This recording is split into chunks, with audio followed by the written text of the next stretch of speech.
All right, so anchoring. I think a lot of anchoring YouTube videos and other, guidance out there seems very geared toward Florida. Shallow beaches, sandy beaches. Um, Whereas out west, we have a lot of reservoirs, and so a lot of these reservoirs used to be deep canyons, deep rocky canyons that are now filled with water. And so they don't have gentle banks; they have steep drop-offs. They have lots of rocks that are not good for your boat. And so anchoring can be a bit of a challenge. So a couple things that I like to do. One is I do beach the boat. You have to find appropriate sand, gravel, light gravel, to do that.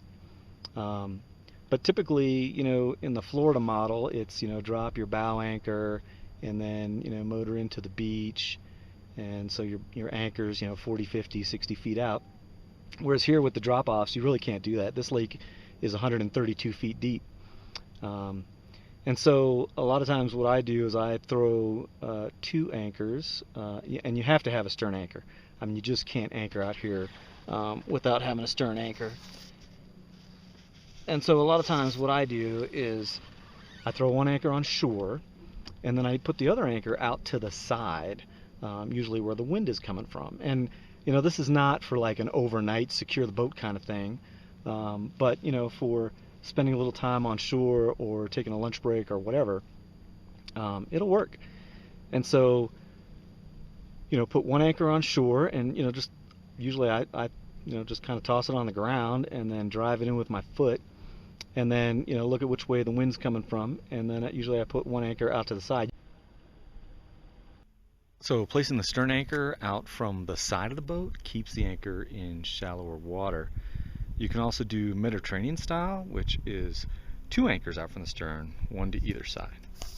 Out here, there's no place to throw an anchor and have 7-to-1 scope and a 360-degree rotation for the wind, and leave your boat overnight like that. You just can't do that here.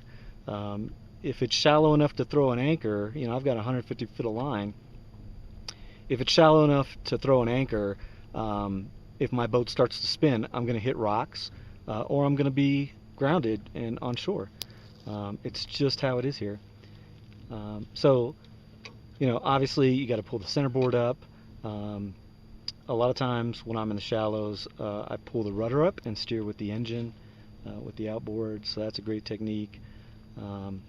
The swim ladder really does not do a lot of good here because, again, it's so steep.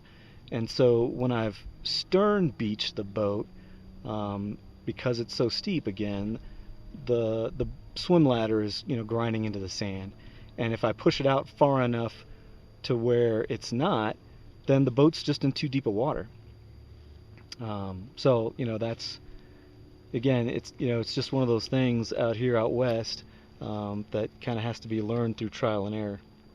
Okay, so there you have it, beached P18. I decided to go stern in just because I could see better.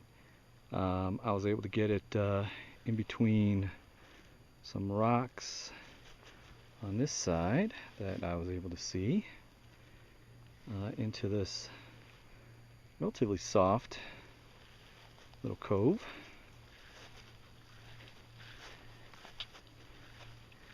And then you can see more rocks on the other side, which makes it interesting.